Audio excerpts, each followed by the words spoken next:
A paz do Senhor Jesus, vamos começar aqui mais um cafezinho com Jesus. Hoje nós estamos num estudo chamado Um Vírus Entre Nós. Parece até pesado dar nome de vírus, mas eu quero que você entenda a mensagem, né? A igreja é um corpo, e quando algo diferente entra nesse corpo e tenta destruir o corpo, a gente tira. Mas como a gente está falando de pessoas, a gente não tira, a gente atrai e o Espírito Santo converte. É diferente. Então entenda que um vírus entre nós, se você não detectar e não tratar dessa situação, destrói todo o corpo, né?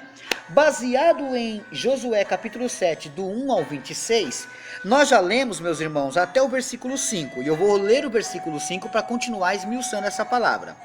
Josué capítulo 7, do 1 ao 26, partindo do número 5, diz assim: E os homens de Ai feriram deles alguns 36, e seguiram-nos desde a porta até Sebarim, e feriram-nos na descida.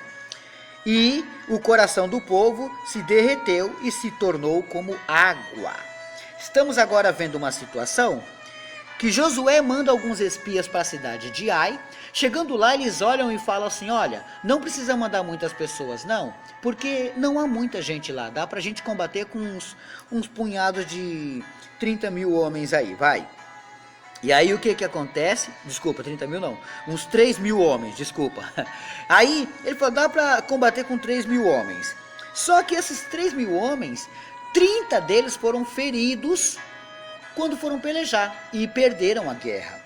Agora no verso 6 diz assim, ó, então Josué rasgou os seus vestidos e prostrou-se em terra sobre o seu rosto perante a arca do Senhor até a tarde, e ele e os anciões de Israel e deitaram pó sobre as suas cabeças. Versículo 7, e disse Josué: Ah, Senhor, ó Senhor Jeová, por que com efeito fizestes passar a este povo o Jordão, para nos darem nas mãos dos amorreus, para nos fazerem perecer? Oxalá nos contentaremos com ficarmos da além do Jordão. Agora Josué começa a se queixar a Deus e reclamar. Por que está acontecendo isso? O que a gente fez de errado? Por que o Senhor tirou a gente de lá para sofrer aqui? Verso 8.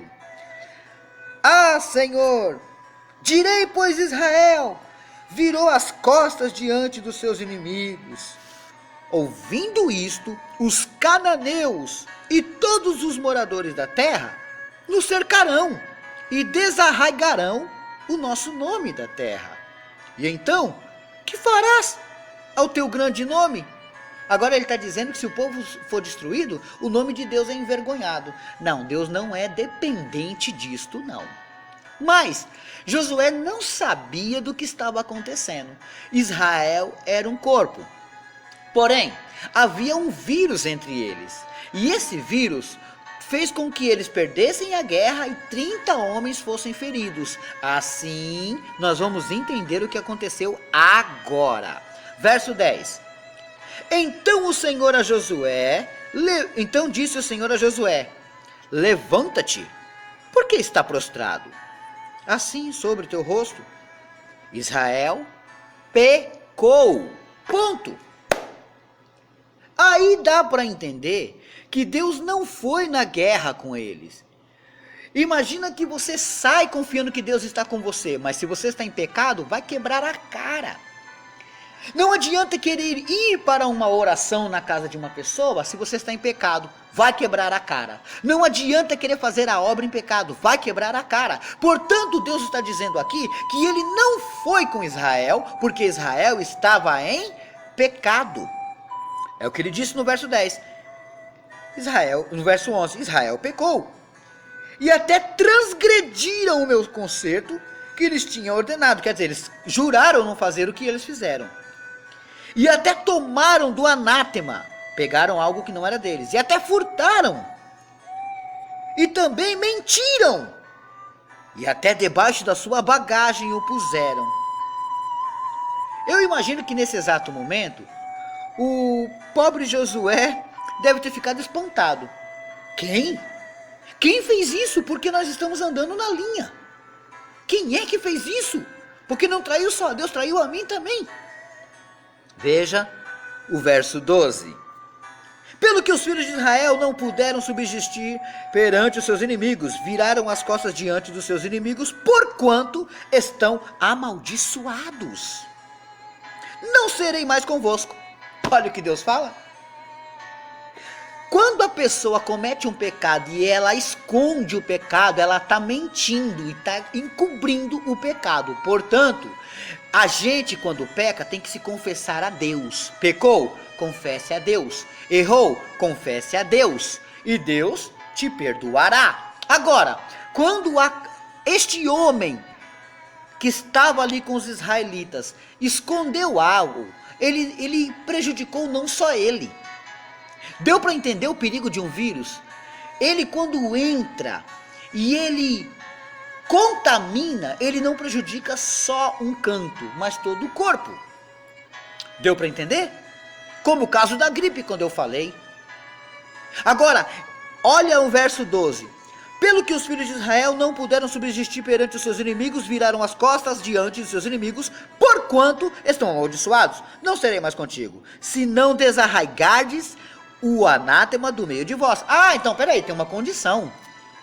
O não serei mais contigo, imagina Deus olhar para você e falar assim, ó, eu não serei mais contigo, se você não tirar o pecado do meio de você. Então tem uma solução. Deus não será com aquele que esconde, mas aquele que chega em Cristo e fala, Senhor, pequei, não quero mais fazer isso. Aí automaticamente você é perdoado. Entendeu? Agora olha o que acontece aqui. Lembra que estamos falando da cultura de Israel daquela época. Não tente julgar a sua lei de hoje com a lei de antes. Tá entendendo? Naquela época era a lei do olho por olho e dente por dente. Então, não tente falar, mas tinha que ter misericórdia, fazer isso, aquele outro. Não, calma. Cada sua época houve uma lei. Vamos lá? Verso 13. Levanta-te, santifica o povo e dize, santificai-vos para amanhã, porque assim diz o Senhor, o Deus de Israel, anátema há no meio de ti. Israel, diante dos teus inimigos não poderá suster, até que tires o anátema do meio de vós. Quer dizer, Deus falou, vocês não vão vencer nenhuma peleja. Você, minha irmã, que está me escutando agora, você, varão, que está me escutando agora, você não vai vencer nenhuma peleja, enquanto não tirar o anátema do meio de você. Enquanto você não tirar ele, pode procurar porta de emprego, vai estar fechada. Enquanto não tirar ele, pode contar com a doença, porque ela não vai ser curada.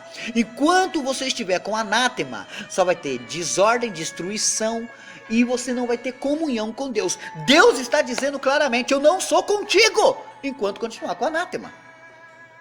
Enquanto continuar com anátema. Verso 14. Amanhã, pois, vos chegareis segundo as vossas tribos, e será que a tribo que o Senhor tomar se chegará segundo as famílias, e a família que o Senhor tomar se chegará por casas, e a casa que o Senhor tomar se chegará homem por homem. O que Deus está querendo dizer aqui, ó? Vamos tirar o anátema do meio de vocês? A pessoa que cometeu aquele pecado se tornou um anátema. Não adiantava só perdoar. Naquele momento. Isso não serve para você como uma pessoa. Porque não estamos no tempo da lei. Nós estamos no tempo da graça. Pastor, por que nós não estamos no tempo da lei? Porque a Bíblia diz que o fim da lei é Cristo. A lei veio até Cristo. Depois de Cristo, graça. Vou repetir. A lei veio até Cristo. Depois de Cristo, graça. Não quero viver a graça. Cristo não nasceu para você. Então você continua na lei. Se está na lei, o apóstolo Tiago falou, se tropeçar em um dos 10 mandamentos, tropeçou em todos. Agora, na graça, o próprio Senhor Jesus fala, amar a Deus de todo o teu coração, tua alma e todo o teu sentimento, e amar o teu próximo como a ti mesmo. Cumprindo esses 2 mandamentos, cumpriu todos. Amar a Deus e o teu próximo, amar a Deus e o teu próximo. Cumpriu os 10 mandamentos. Estamos estamos no tempo da graça, e não na lei do Antigo Testamento. Foi uma pequena aula aqui, creio que você aprendeu aí, tá? Olha só. Agora, eles têm que procurar. Como é que eles vão fazer? Eles vão pegar uma tribo, da tribo uma família, da família um homem e achar quem foi o culpado. Entendeu? Olha que situação esse vírus cometeu ali. Olha o que ele fez ali, olha o que ele trouxe ali. O povo perdeu, quase morreu por culpa de um homem, meus irmãos. Por culpa de uma pessoa que pensou errado. De uma pessoa que quis, sabe, achou que Deus não está vendo. Achou que Deus não está ali. E aí ele cometeu esse anátema. Amém, meus irmãos? Nós terminamos hoje e amanhã o terceiro áudio desse estudo. Amém?